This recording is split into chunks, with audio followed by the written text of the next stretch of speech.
Chairman এবং সদস্য আছেন ইতিমধ্যেই আমরা যারা তাদের নিরাপত্তার জন্য গানম্যান এবং পুলিশ দিয়েছি, যেমন তাদেরকে নিরাপদভাবে তাদের বাসায় নিয়ে যাওয়া হয় এবং ট্রাইব্যুনাল কক্ষে আনার জন্য ব্যবস্থা করা হয়। ঠিক তেমনিভাবে আইনজীবী এবং তদন্তকারী অন্যান্য কর্মকর্তা সাক্ষীদের নিরাপত্তার জন্য আমরা সরকারকে বলেছি, অর্থাৎ স্বরাষ্ট্র মন্ত্রণালয় তাদের নিরাপত্তার ব্যবস্থা করবে এবং সাক্ষীদের নিরাপত্তা এবং সাক্ষীদের প্রোটেকশনের জন্য আমরা চিন্তা ভাবনা করছি যে একটি উইটনেস প্রোটেকশন অ্যাক্ট ইতিমধ্যেই আমরা বিভিন্ন দেশে দেখে আসছি, আমরা সেই একটা আইন পাশ করার জন্য ব্যবস্থা গ্রহণ করি। ধন্যবাদ। এরপরের প্রশ্ন, মাননীয় আইনমন্ত্রী কি মনে করেন গত বছর বরাদ্দকৃত 10 কোটি টাকা ট্রাইব্যুনালের জন্য যথেষ্ট? যদি তা না হয়, নতুন বাজেটে কি এই খাতে আরও অর্থ বরাদ্দের সুপারিশ করবেন? নিশ্চয়ই 10 কোটি যে টাকা বাজেটে গত বছর বরাদ্দ দেওয়া হয়েছে এটা মোটেও পর্যাপ্ত না, এবং এই যে বাজেট, নতুন বাজেট আসছে জুন মাসে, সেখানে আরও বরাদ্দ দেওয়ার জন্য ইতিমধ্যে আমরা সরকারের সাথে যোগাযোগ করেছি। ফাইন্যান্স মিনিস্ট্রি অ্যাসুরেন্স দিয়েছে যে আরও টাকা এই খাতে বরাদ্দ দেওয়া হবে। ধন্যবাদ। এরপরের প্রশ্ন, 71-এর ঘাতক দালাল নির্মূল কমিটি মনে করে পুরনো হাইকোর্ট ভবনে আইন কমিশনের বিশাল দপ্তর থাকলে ট্রাইব্যুনালের স্থান সংকুলান হবে না। ট্রাইব্যুনালের কাজ সুষ্ঠুভাবে সম্পাদন এবং নিরাপত্তার প্রয়োজনে আইন কমিশনের দপ্তর অন্যত্র সরিয়ে নেওয়া প্রয়োজন। এই বিষয়ে মাননীয় আইনমন্ত্রীর বক্তব্য কি? এই বিষয়ে আমরা ইতিমধ্যেই চিন্তাভাবনা করেছি।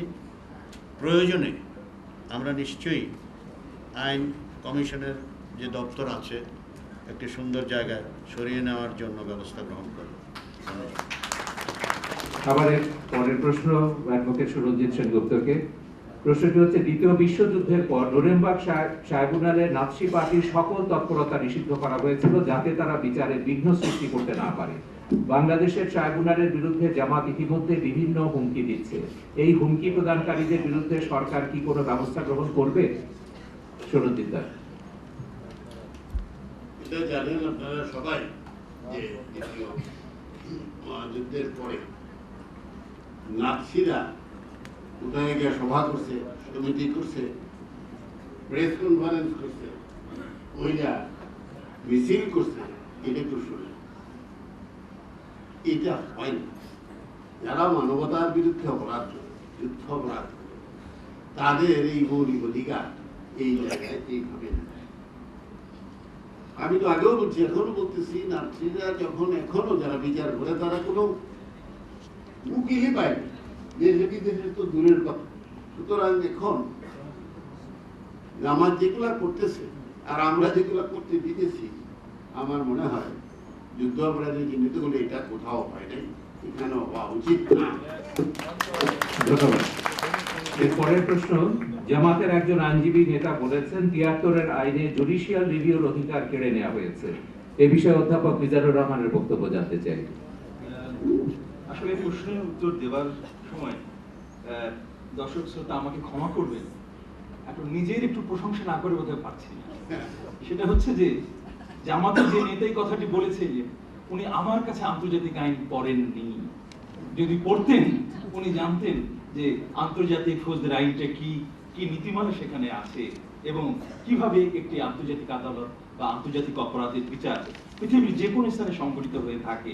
ন্যূনতম ধারণা থাকলে এই কথাটি বলবার কথা নয়, এবং আরো কথা নয় এজন্যই আমি আপনাদের এখানে পড়ে শোনাচ্ছি যে আমাদের 2009 সালে আমাদের বর্তমান যে সরকার আইনটি যে সংশোধনী নিয়ে এসেছেন, সেখানে এই 21 সেকশনে বলছেন আপিলের অধিকার, যে 3 ধারায় নির্দিষ্ট অপরাধে ট্রাইব্যুনাল কর্তৃক দোষী সাব্যস্ত একজন ব্যক্তির বাংলাদেশের সুপ্রিম কোর্টের আপিল বিভাগে এহেন দোষী সাব্যস্তকরণ ও দণ্ডের বিরুদ্ধে আপিল করিবার অধিকার থাকিবে। আর কি চান? সুরঞ্জিত সেনগুপ্ত এখানে কিছুক্ষণ আগে বিস্তারিতভাবে বলে গেছেন এই সম্পর্কে। সুতরাং পৃথিবীর কোথাও কোন আদালতে এই সুযোগ অভিযুক্তদের দেয়া হয়নি যেটি আমাদের এই সংশোধনের মাধ্যমে দেয়া হয়েছে। আর কত ছাড় তারা চায়? আমরা একটু আগেও শুনেছি, যদি 1972, 73, 74 যদি বিচার হতো তাহলে এই সুযোগটি তারা পেতেন। তাদের ভাগ্য ভালো বলতে পারে যে এত বছর পর বিচারের উদ্যোগটি গ্রহণ করা হয়েছে এবং যার জন্য তারা এই সুযোগটি গ্রহণ করতে পারছে। ধন্যবাদ। এর পরের প্রশ্ন, এটা সুরজিৎ দাকে। জামাত ও বিএনপির আইনজীবীরা মনে করেন দেশের প্রচলিত ফৌজদারি আইনে গণহত্যাকারী, মানবতার বিরুদ্ধে অপরাধকারী ও যুদ্ধাপরাধীদের বিচার করা সম্ভব। এর জন্য ৭৩-এর বিশেষ আইন বা বিশেষ ট্রাইব্যুনালের প্রয়োজন নেই। এবার আপনার বক্তব্য কি সুরজিৎ দা? অবশ্যই যে কথাটি তারা বলেছেন যে বিশেষ আদালতের প্রয়োজন নেই, অবশ্যই বিশেষ আদালতের প্রয়োজন আছে। যদিও আমাদের পেনাল কোডে অনেক অপরাধের কথাই আছে, তারপরেও কিন্তু আমরা বিশেষ ক্ষেত্রে বিশেষ আইন করে থাকি। যেমন দ্রুত বিচার আইন মধুর সাহেব করেনি, বিএনপি করেনি। আমরা জননিরাপত্তা আইন, সন্ত্রাস দমন আইন, নারী নির্যাতন আইন। আমরা যেটা করতে চাচ্ছি যে আজকে মুক্তিযুদ্ধের সময়ে বহু নরনারীকে হত্যা করা হয়েছে, লুট করা হয়েছে অনেকের সম্পত্তি, বিনাশ করে। আরেকটি বিষয় হচ্ছে যুদ্ধ অপরাধ ও মানবতা বিরোধী অপরাধীকে বিনাশ করে সংজ্ঞায়িত করা নাই। দ্বিতীয় হচ্ছে যে আমাদের আর্টিকেল 35 অনুযায়ী রিট্রোস্পেক্টিভ এফেক্টে কোনো বিচার করার এটাকে বারিত করে। সুতরাং এটি একটি বিশেষ সময় বিশেষ অপরাধ, সেই কারণেই এই বিশেষ আইনটির প্রয়োজন। এটা ঠিক যে ফৌজদারি আইনে বিচার হয় কার বিরুদ্ধে কার, তারপরে হচ্ছে এভিডেন্স অ্যাক্টে, যেটা তারা আগে বলেছে, এবং ইয়েতে আমরা এই অধিকারটা হয় নাই, যদিও আমরা অনেক কিছুই তাদেরকে দেওয়া হয়েছে, অনেক এই কি বলে সুযোগ সুবিধা আমরা দিয়েছি। তারপরেও এই অপরাধটির জন্য বিশেষ আইনেরই প্রয়োজন, বিশেষ ট্রাইব্যুনালেরই প্রয়োজন, এবং ওই বিশেষ সময়ে বিশেষ আইনের জন্য এটাই প্রকৃত আইন, এবং এই আইনেই তাদের বিচার হবে, এর কোনো ব্যত্যয় হবে না। ধন্যবাদ। এরপরের প্রশ্নের জবাব দেবেন ডক্টর শাহাদিদ মালিক। প্রশ্ন হচ্ছে, জামাত বিএনপির নেতারা মনে করেন মুক্তিযুদ্ধের যারা বিরোধিতা করেছেন তাদের বিচার করতে হলে জাতীয় ঐকমত্যের ভিত্তিতে করতে হবে। এ বিষয়ে আপনার বক্তব্য কি? সম্বন্ধে আমি দৃঢ়ভাবে বিশ্বাস করি। ভূমিকম্প, খরা, বন্যা, অন্য কোনো দুর্যোগ সব সমাজেই আসতে পারে। সমাজে এখানে লোক মারা যায়, সমাজের ক্ষতি হয়, কিন্তু ওইটা থেকে কোনোদিন কোনো সমাজ ভেঙে পড়ে না। ঐতিহাসিকভাবে সেই সমাজই ভেঙে পড়ে যেই সমাজ তার সমাজে সংগঠিত জঘন্যতম অপরাধের বিচার করতে পারে না, সেই সমাজ টিকে থাকে না। এটা ঐতিহাসিক সত্য।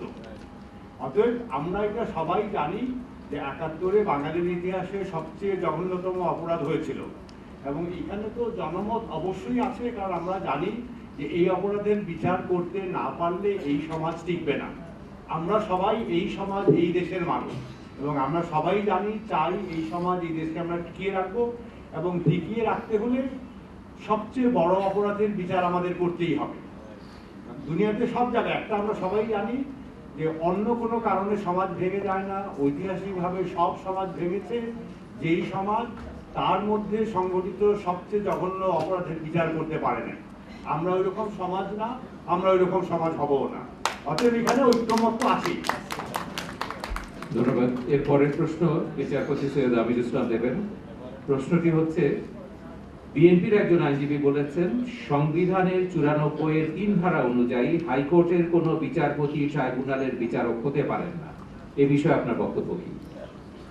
এ বিষয়ে আমার বক্তব্য হলো, সম্পূর্ণ অপব্যাখ্যা দিয়েছেন তিনি। আমরা যদি সংবিধানে ৯৪-৩ ধারা করি, তাহলে আমরা দেখব যে আমাদের সর্বোচ্চ আদালতের ২টি অংশ, আপিল বিভাগ এবং হাইকোর্ট বিভাগ। এবং ৯৪-৩-এ বলা আছে প্রধান বিচারপতি এবং আপিল বিভাগের যারা বিচারপতি তারা শুধুমাত্র আপিল বিভাগে বসবেন, আর অন্যান্য বিচারপতিরা হাইকোর্টে বসবেন। অর্থাৎ হাইকোর্ট ডিভিশনের বিচারপতি যারা, তারা বিচারিক কার্য পরিচালনা করার সময় শুধুমাত্র হাইকোর্ট ডিভিশনেই বসবেন, অন্য অ্যাপিলেট ডিভিশনে বসতে পারবেন না। এর সাথে আমরা যদি আর্টিকেল 98 করি, তাহলে দেখা যাবে সেখানে আবার আরেকটা বিধান আছে। যদি বিশেষ কোনো সময় দেখা যায় কোনো একটা মামলা পরিচালনার জন্য আপিল বিভাগে যথেষ্ট সংখ্যক বিচারক নেই যারা ওই মামলার বিচার করতে পারেন, সেই ক্ষেত্রে আপিল বিভাগ হাইকোর্ট বিভাগ থেকে আপিল বিভাগে নিয়ে তাদেরকে দিয়ে ওই মামলা পরিচালনা করা যায়, যেটা বঙ্গবন্ধু হত্যা মামলার সময় এসেছিল, কিন্তু সেই প্রচেষ্টাটা তদানীন্তন সরকার 98 অপব্যাখ্যা দিয়ে স্থগিত করে রেখেছিল। এবং এই কথা যদি সঠিক না, তার আমি বাস্তব প্রমাণ দিচ্ছি। বিচারপতি আব্দুর রব যখন তিনি হাইকোর্ট বিভাগের বিচারপতি ছিলেন, তখন তিনি বাংলাদেশের চিফ ইলেকশন কমিশনার ছিলেন, কিন্তু বিচারক হিসেবে তিনি ওখানে গিয়েছেন। আরেকটা উজ্জ্বল উদাহরণ হলো সে স্বনামধন্য প্রধান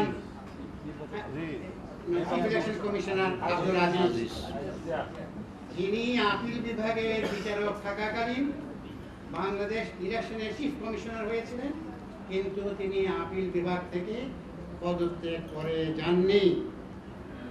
এখানে পদ ছিল, তথাপি তিনি সেখানে। সুতরাং এর ছেড়ে আরেকটা সবচেয়ে বড় উদাহরণ হলো আমাদের প্রাক্তন প্রধান বিচারপতি এবং প্রাক্তন রাষ্ট্রপতি শাহাবুদ্দিন। তিনি যখন অন্তর্বর্তীকালীন সময়ের জন্য রাষ্ট্রপতির পদ নিলেন, তখনও কিন্তু তিনি বাংলাদেশের প্রধান বিচারপতির পদ সংরক্ষণ করেছেন। না, তখন তো সংবিধান সংশোধন করা হয়েছিল। না না না না, সংবিধান সংশোধন করা হয়নি। এটা understanding between the political party. Constitution 11 আমি আসছি, ওটা হলো 11 থেকে হয় না, আন্ডারস্ট্যান্ডিং এ তিনি। এবং আপনারা যারা খোঁজ নিয়ে দেখবেন, তিনি যতদিন রাষ্ট্রপতির দায়িত্ব পালন করেছেন, তিনি কিন্তু প্রধান বিচারপতির রেমুনারেশন নিয়েছেন, রাষ্ট্রপতির রেমুনারেশন নেন নাই। 11th অ্যামেন্ডমেন্ট যখন আসলো, সেইখানে তাকে আবার ওই রাষ্ট্রপতির সুযোগও দিলেন এবং আবার সুপ্রিম কোর্টে প্রধান বিচারপতি হিসেবে নিয়োগ দিলেন। সুতরাং বিচারক থাকাকালীন তারা এই আদালতের বাইরেও কার্য পরিচালনা করতে পারেন, তার অনেক উদাহরণ আমি দিলাম। ধন্যবাদ। এটা অপব্যাখ্যা। এর পরের প্রশ্নটি ছিল, বিএনপি সমর্থক একজন প্রবীণ আইনজীবী সম্প্রতি এক সেমিনারে বলেছেন, ট্রাইব্যুনাল যদি কারো বিরুদ্ধে অন্যায় রায় দেয়, তাহলে তিনি আদালতে যেতে পারবেন না, চ্যালেঞ্জ করতে পারবেন না। আমার মনে এই বিষয়ে অধ্যাপক মিজানুর রহমান বলেছেন, আমরা সেটা পুনরাবৃত্তি করছি না। আমি পরের প্রশ্নে যাচ্ছি, এটির জবাব দেবেন বিচারপতি মোহাম্মদ গোলাম রাব্বানী। সুপ্রিম কোর্টের একজন প্রাক্তন বিচারপতি বলেছেন, রুয়ান্ডা ও যুগোস্লাভিয়া সহ যেসব দেশে যুদ্ধাপরাধীদের বিচার হয়েছে, সেখানে সারা বিশ্ব থেকে বিচারক আনা হয়েছে, বাংলাদেশের ক্ষেত্রে কেন তা করা হয়নি? এবং সেই রাষ্ট্রের অনুরোধে সেখানে পাঠানো হয়েছে। আমাদের এখানে তো একটা ট্রাইব্যুনাল কেন, আরো যদি 5টা ট্রাইব্যুনাল করেন, তাও আমাদের উপযুক্ত বিচারপতি পাওয়া যায়। ধন্যবাদ। এরপরে অভিজ্ঞ বিচারপতি এরকম কথা বলতে পারেন যে আইডার 73 যে আইনটা, সেটার সাথে আন্তর্জাতিক আইনের কোনো মিল নেই। যে কোনো সাধারণ লোক যদি আন্তর্জাতিক আইনগুলোর পরিপ্রেক্ষিতে বাংলাদেশের আইনটাকে দেখার চেষ্টা করে, তাহলে বুঝতেই পারবে আমাদের দেশের আইনটা একেবারে বিদেশি যে আন্তর্জাতিক দলিলগুলো রয়েছে সেগুলোর আদলেই তৈরি করা। সুতরাং তার বক্তব্যের কোনো রাজনৈতিক ব্যাখ্যা থাকলেও থাকতে পারে, কিন্তু কোনো আইনি ভিত্তি নেই। ধন্যবাদ। এরপরে প্রশ্ন, অনেকে মনে করেন বিপুল সংখ্যক গণহত্যাকারী মানবতার বিরুদ্ধে অপরাধী ও এরপরের প্রশ্নের জবাব দেবেন বিচারপতি সৈয়দ আমিরুল ইসলাম। প্রশ্নটি হচ্ছে, বিরোধী দলের কেউ কেউ মনে করেন এই ট্রাইব্যুনালে শুধু 71-এর সময়কালীন নয়, আইন প্রণয়নের পূর্বে বা পরবর্তীতে যদি এই আইনের 6 ধারায় যে সমস্ত সংজ্ঞা দেওয়া আছে, এক নম্বর হলো crime against humanity, genocide, crime against peace, crime war crime and crime against other international law. এই রকম অপরাধ যদি কোনো ব্যক্তি করে থাকেন, সেটা 20শে জুলাই 1973 সালে আইনটা প্রণয়ন করা হয়, তার পূর্বে যদি করে থাকেন বা পরবর্তীতে যদি করে থাকেন, তাদের বিচার এই আইনের মাধ্যমে করা যাবে। এই প্রসঙ্গে আমি একটু বলতে চাই যে আমরা কিন্তু Bangladesh came into existence on 26th of March 1971 through the proclamation. সুতরাং 71 সালে 26শে মার্চ থেকে পরবর্তী যে কোনো পর্যায়ে এই রকম অপরাধ যে কোনো ব্যক্তি যদি করেন এবং তথ্য প্রমাণ পাওয়া যায়, তার বিচার অবশ্যই আইন অধীনে করা যাবে, কোনো বাধা তো নেই। এরপরের প্রশ্ন, জাতিসংঘ সহ কোনো আন্তর্জাতিক সংস্থা বা সম্প্রদায় একাত্তরের ঘাতক দালালদের বিচারের ক্ষেত্রে বাংলাদেশকে কোনো সহযোগিতা প্রদানের গ্রহণযোগ্য করার জন্য প্রসিকিউশন টিম এবং যারা তদন্ত কাজে নিয়োজিত আছেন তাদের ট্রেনিংয়ের জন্য কিছু কিছু আমরা প্রস্তাব পেয়েছি। আমরা সেইগুলো যাচাই বাছাই করছি। আশা করি সেই সমস্ত যদি গ্রহণযোগ্য হয় নিশ্চয়ই তাদের সহযোগিতা অর্থাৎ তাদের ট্রেনিংয়ের ব্যবস্থা করা যাবে। ধন্যবাদ। এর পরের প্রশ্ন, ইউরোপের বহু দেশে নাৎসিদের গণহত্যা ও মানবতার বিরুদ্ধে অপরাধের ঘটনা কেউ অস্বীকার করলে তাকে শাস্তি দেওয়ার আইন কার্যকর রয়েছে এবং এই আইনে অনেকের সাজাও হয়েছে। বাংলাদেশে একাত্তরের গণহত্যা, মানবতার বিরুদ্ধে অপরাধ ও যুদ্ধাপরাধের ঘটনা অস্বীকারের ক্ষেত্রে সেরকম কোনো আইন প্রণয়ন করা যায় কিনা, এ ব্যাপারে সুরঞ্জিত সেনগুপ্ত বলবেন। একটা কথা আমাদের বুঝতে হবে যে দ্বিতীয় মহাযুদ্ধের সময় যে ট্রায়ালটা হয় এটা কিন্তু যুদ্ধের অব্যবহিত পরেই এটা করেছে। আমরা এই বিলার ওয়াস্তে ওনাদের কাছে বলতেছি, যাই করেন না করেন তাড়াতাড়ি করেন আর দেরি করেন না, বহু দেরি। সুতরাং যে জাজমেন্ট আছে মডিফিকেশনে যদি না থাকে তাহলে আমরা মনে করি আর্টিকেল 12। এর পরের প্রশ্ন, প্রচলিত আইনে থানায় বা ম্যাজিস্ট্রেটের আদালতে মামলা দায়ের করা হয়, আন্তর্জাতিক অপরাধ ট্রাইব্যুনালে কিভাবে মামলা দায়ের করা হবে? ট্রাইব্যুনালের চিফ প্রসিকিউটর যদি কোনো ডিফেক্ট থাকে তাহলে সাজেস্ট করবেন যে এটা এই প্রশ্ন করে একটু করো, তাই আর যদি ঠিক থাকে তাহলে সেটা ট্রাইব্যুনালের সামনে নিয়ে যাবে, ট্রাইব্যুনাল সেটাকে অনুসন্ধান করবে এবং পরে তার এই বিষয়ে সরকার কি পদক্ষেপ গ্রহণ করেছে, এই বিষয়টা মাননীয় আইনমন্ত্রীর কাছে আমি জানতে চাইছি। আমাদের দেশে যারা এখানে আছেন তারা কিন্তু তার চাইতে অনেক বিরাট মানববন্ধন করেছেন। বিদেশিরা যুদ্ধবাদের বিচার। এরপরের প্রশ্ন জবাব দেবেন। পাকিস্তানের অনেকে বলছেন এখনো ৭১-এ পাকিস্তানি সৈন্যরাই শুধু যুদ্ধাপরাধ করেনি। সুতরাং এই অপরাধ করেছেন যেমন কে এবং আকারে ইঙ্গিত যদি করে থাকে, ইমপ্লয়েডও যদি করে থাকে, আল বদর, আল শামস, রাজাকার, শান্তি কমিটি বাহিনীর লোক, তারা আমাদের মুক্তিযোদ্ধারা তো যুদ্ধ করে দেশ স্বাধীন করেছে। আমরা তো যুদ্ধ অপরাধ করিনি, যুদ্ধ অপরাধ আপনারা করেছেন এবং সেই কারণেই আপনাদের এত ভয়, এত চিৎকার, এত কিছু। আমাদের মুক্তিযোদ্ধারা দেশের অত্যন্ত গর্বিত সন্তান, তাদের জন্য আমরা গর্ব অনুভব করি, তাদের কারণে একটা স্বাধীন বাংলাদেশ পেল। ধন্যবাদ। ধন্যবাদ সুরঞ্জিত, ধন্যবাদ প্যানেল। সম্মানিত সুধী মণ্ডলী, এই ছিল আজকের প্রশ্ন। এই প্রশ্নগুলো গত 18 বছর ধরে আমরা যে যুদ্ধাপরাধীদের বিচারের জন্য আন্দোলন করছি আমাদেরকে শুনতে হয়েছে। আমাদের প্রতিপক্ষ এই প্রশ্নগুলো করেছে, অনেকে বিভ্রান্ত হয়ে প্রশ্ন করেছেন এবং আমাদের নিজেদের মধ্যে অনেক শহীদ পরিবার, মুক্তিযুদ্ধে নির্যাতিত ভুক্তভোগীরা এই প্রশ্নগুলো করেছেন। আজকের এই যে প্রশ্নের যে জবাব দিয়েছেন এটা আমরা রেকর্ড করে রেখেছি, এটি আমরা পুস্তক আকারে প্রকাশ করব বাংলাতে এবং ইংরেজিতে। বিদেশেও যে অপপ্রচারগুলো হচ্ছে সেগুলোরও জবাব দেওয়া দরকার এবং আমরা আশা করি যে যুদ্ধাপরাধীদের বিচার সম্পর্কে যে বিচার বাংলাতে এবং ইংরেজিতে, বিদেশেও যে অপপ্রচারগুলো হচ্ছে সেগুলোরও জবাব দেওয়া দরকার এবং আমরা আশা করি যে যুদ্ধাপরাধীদের বিচার সম্পর্কে যে বিচারের উদ্যোগ এখন চলছে এরপর কোনো রকম বিভ্রান্তি কোথাও থাকবে না। আজকের এই প্যানেলের যারা যেভাবে জবাবগুলো দিয়েছেন, এরপর আজকের এই অনুষ্ঠানের সভাপতির বক্তব্য প্রদান করবেন আমাদের উপদেষ্টা মণ্ডলীর সভাপতি জাতীয় অধ্যাপক কবির চৌধুরী। ধন্যবাদ শাহরিয়ার কবির। আজকে যারা প্রশ্নগুলোর উত্তর দিয়েছেন আমি প্রথমে তাদের অভিনন্দন জানাচ্ছি। অত্যন্ত স্পষ্টভাবে কোনো রকম জড়তা বা দ্বিধা না রেখে তারা প্রতিটি প্রশ্নের যুক্তিসঙ্গত এবং ব্যাখ্যা সমেত উত্তর দিয়েছেন। এতে অনেকের মনে যেসব ব্যাপারে দ্বিধা বা জড়তা ছিল আমি নিশ্চিত যা কেটে যাবে।